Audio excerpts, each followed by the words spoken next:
तो दोस्तों आज हम लोग बात करेंगे एक ऐसे ही हेल्थ केयर सोल्यूशन कंपनी के आईपीओ के बारे में जिसके ग्रे मार्केट में अभी आपको काफ़ी अच्छा खासा डिमांड देखने को मिल जा रहा है। जी हाँ दोस्तों, बात करें इसके ग्रे मार्केट के बारे में तो फिलहाल ग्रे मार्केट में इसका डिमांड लगभग लगभग आपको 35% के आसपास देखने को मिल रहा है। यानी अगर ये आईपीओ दोस्तों आपको अलॉट होता है तो पर लॉट पे लगभग लगभग इसमें आपको 1 लाख के आसपास तक प्रॉफिट देखने को मिल सकता है। बट हालांकि दोस्तों ये तो हम वीडियो के अंत में बात करेंगे कि क्या हमें इस आईपीओ में अप्लाई करनी चाहिए या फिर नहीं करनी चाहिए। बट अभी के हिसाब से देखा जाए तो सबसे पहले हम लोग इस कंपनी के बिजनेस के बारे में डिस्कस करने वाले हैं, फंडामेंटल के बारे में, इसके वैल्यूएशन के बारे में एंड मोस्ट इंपॉर्टेंट कंपनी के स्ट्रेंथ एंड रिस्क फैक्टर को देखते हुए बात करेंगे कि आगे हमें इस आईपीओ में क्या स्ट्रेटजी बनानी चाहिए, अप्लाई करनी चाहिए या फिर नहीं करनी चाहिए। तो आप दोस्तों बस इस वीडियो के अंत तक बने रहें ताकि ओवरऑल अगर इस आईपीओ ग्रे मार्केट में इतना अच्छा खासा डिमांड बना हुआ है तो क्या आपको आगे इस आईपीओ में अप्लाई करनी चाहिए या फिर नहीं करनी चाहिए उसका एक बेटर व्यू मिल सके। तो फिर चलिए बिना आपका समय गंवाए सीधा वीडियो में आगे बढ़ते हैं। लेकिन उससे पहले दोस्तों अगर आप इस चैनल पर नए हैं तो कृपया चैनल सब्सक्राइब कर इस वीडियो को एक लाइक जरूर दीजिए। अब चलिए सीधा आगे बढ़ते हैं और सबसे पहले बात कर लेते हैं इस कंपनी के बिजनेस के बारे में कि आखिर ये कंपनी काम क्या करती है, क्यों फिलहाल ग्रे मार्केट में अभी इस आईपीओ ग्रे मार्केट में इतना ज़्यादा डिमांड बना हुआ है।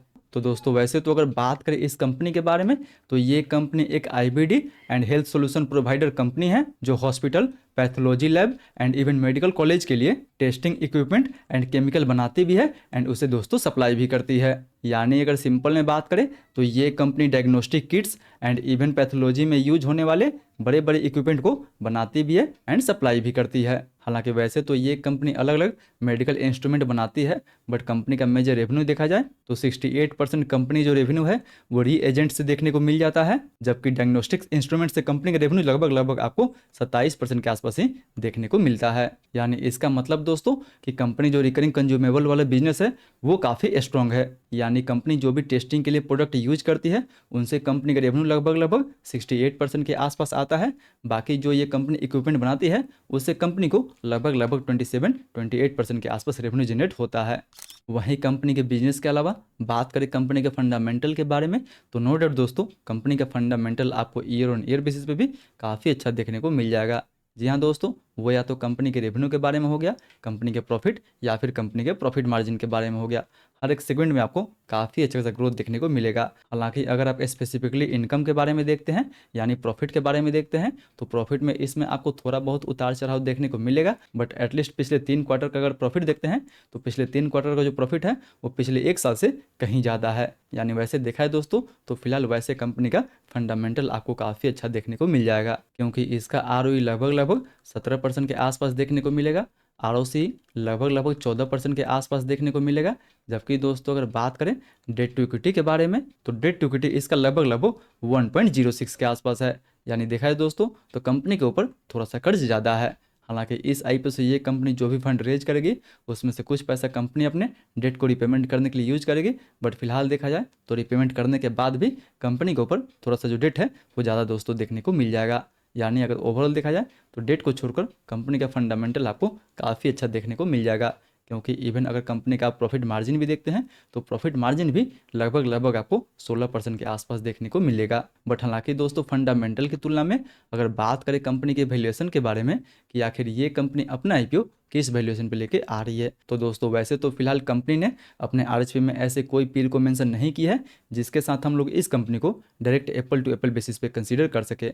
यानी दोस्तों फिलहाल मार्केट में इसके जैसी दूसरी कोई कंपनी नहीं है जिसको हम लोग इस कंपनी के साथ कंपेयर कर सके। बट अगर ओवरऑल दोस्तों IBD and health care industry का अगर एवरेज पी रेशियो देखा जाए तो वो लगभग लगभग आपको 55 के आसपास देखने को मिलेगा।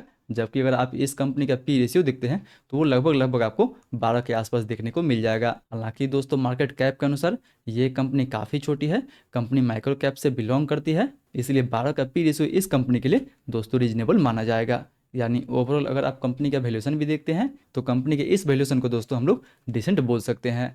वहीं अब बात कर ले इस आईपीओ डिटेल के बारे में तो ये आईपीओ 21 से 25 मई के बीच में ओपन होने वाला है, जिसका प्राइस बैंड 326 रुपये से लेकर 343 रुपये पर शेयर रखा गया है। बात करें दोस्तों इस आईपीओ के टोटल इशू साइज के बारे में तो इस IPO total issue size 214 crore के आसपास होने वाला है, जो पूरा का पूरा दोस्तों फ्रेश इशू होगा। यानी पूरा का पूरा जो पैसा है वो कंपनी के पास जाने वाला है। एंड इस पैसे से ये कंपनी अपने कुछ लोन को कम करेगी एंड कुछ पैसे अपने बिजनेस ग्रोथ के लिए यूज करेगी, जो कि बिल्कुल काफ़ी अच्छा माना जाएगा, क्योंकि ये पैसा पूरा का पूरा कंपनी के पास जाने वाला है। वहीं 10 रुपये के फेस वैल्यू पे मिनिमम हम इसमें 2 लॉट अप्लाई कर सकते हैं।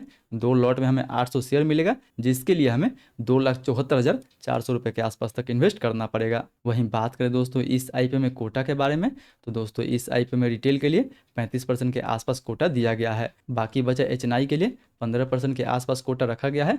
क्यूआईबी के लिए लगभग 50% के आसपास कोटा दिया गया है। तो चलिए फाइनली इन सारे फैक्टर को देखते हुए बात कर लेते हैं कि क्या हमें इस आईपीओ में अप्लाई करनी चाहिए या फिर नहीं करनी चाहिए। तो दोस्तों वैसे तो देखा जाए तो फिलहाल इसके ग्रे मार्केट में लगभग आपको 35% के आसपास डिमांड देखने को मिल रहा है। यानी एज पर ग्रे मार्केट आप इस आईपीओ में अप्लाई करते हैं तो लगभग आपको 1 लाख के आसपास तक प्रॉफिट देखने को मिल सकता है पर लॉट पे। बट याद रहे दोस्तों कि ये जीएमपी टोटल एक टेंटेटिव गेन होता है, जो मार्केट को देखते हुए कभी भी ऊपर नीचे हो सकता है। बट हालांकि दोस्तों कंपनी का बिजनेस भी काफ़ी अच्छा है, कंपनी का फंडामेंटल भी ठीक है एंड इवन आपको कंपनी का वैल्यूएशन भी बेटर देखने को मिल रहा है। तो उम्मीद है कि इस आईपीओ में दोस्तों काफ़ी अच्छा खासा लिस्टिंग गेंस देखने को मिल सकता है, क्योंकि फिलहाल स्टैंड अलोन इस कंपनी जैसा दूसरी कोई कंपनी नहीं है जिसको हम लोग डायरेक्ट इस कंपनी के साथ कंपेयर कर सकें एंड दूसरी कंपनी में दोस्तों हम लोग इन्वेस्ट कर सके। इसलिए इस सेगमेंट की ये कंपनी अगर पहले लिस्टेड कंपनी बनती है तो मैं भी इसको दोस्तों फर्स्ट मूवर का एडवांटेज मिल सकता है। इसलिए उम्मीद है कि इस आईपीओ में दोस्तों हमें ठीक ठाक लिस्टिंग गेंस देखने को मिल सकता है। इसलिए ये जो आईपीओ है दोस्तों वो इवन लिस्टिंग गेंस के लिए एंड इवन शॉर्ट टर्म के लिए भी ठीक ठाक रहने वाला है, क्योंकि फिलहाल देखा जाए तो वैसे कंपनी का फंडामेंटल भी ठीक है, कंपनी के पास डाइवर्सिफाइड पोर्टफोलियो है वो भी मेक इन इंडिया के तहत। वही नहीं, कंपनी का डिस्ट्रीब्यूशन नेटवर्क भी काफ़ी स्ट्रॉन्ग है एंड कंपनी के पास खुद का R&D टीम भी है जो ऑलवेज मेडिकल फील्ड में रिसर्च का काम करते रहती है। बट दोस्तों इन सब के अलावा कंपनी के पास कुछ निगेटिव फैक्टर भी है जिसे हमें बिल्कुल इग्नोर नहीं करनी चाहिए। वैसे तो देखा जाए तो कंपनी का डिस्ट्रीब्यूशन नेटवर्क काफ़ी अच्छा है, बट मेजरली जो रेवेन्यू है वो आपको किसी एक ही स्टेट से देखने को मिल रहा है। जी हाँ दोस्तों, पिछले 3rd क्वार्टर तक ये कंपनी जितना भी रेवेन्यू जनरेट की है उसका 75% कंपनी का जो रेवेन्यू है वो अकेले यूपी से देखने को मिला हुआ है। यानी कंपनी जो रेवेन्यू है वो दोस्तों काफ़ी कॉन्सेंट्रेटेड है। वहीं बात करें तो ये कंपनी जो भी मेडिकल इंस्ट्रूमेंट बनाने के लिए या फिर रीएजेंट्स के लिए जो भी केमिकल यूज करती है उनके रॉ मटेरियल के लिए ये कंपनी दूसरे कंट्री पे काफ़ी ज़्यादा हेवली डिपेंडेंट है, क्योंकि कंपनी 54% ज़्यादा जो रॉ मटेरियल है वो China, south Korea and even Europe से दोस्तों इंपोर्ट करती है। बट फिर भी इन सभी फैक्टर को देखते हुए बात करें तो फिलहाल दोस्तों मार्केट में इस आईपीओ का काफ़ी अच्छा सा डिमांड बना हुआ है। सो उम्मीद है कि इस आईपीओ में हमें ठीक ठाक लिस्टिंग गेंस भी देखने को मिल सकता है एंड इवन दोस्तों शॉर्ट टर्म में भी हमें इस आईपीओ में काफ़ी अच्छा खासा गेन देखने को मिल सकता है। बट याद रहे दोस्तों कि यहाँ पे मैं जो भी डिस्कशन किया हूँ वो सब मेरा पर्सनल व्यू है, मे भी आपका व्यू हमसे अलग हो सकता है। इसलिए आप जो भी डिसीजन ले अपना रिस्क एंड अपना रिस्क लगाने के बाद ही ले। आई होप वीडियो आपको काफ़ी इन्फॉर्मेटिव लगा होगा।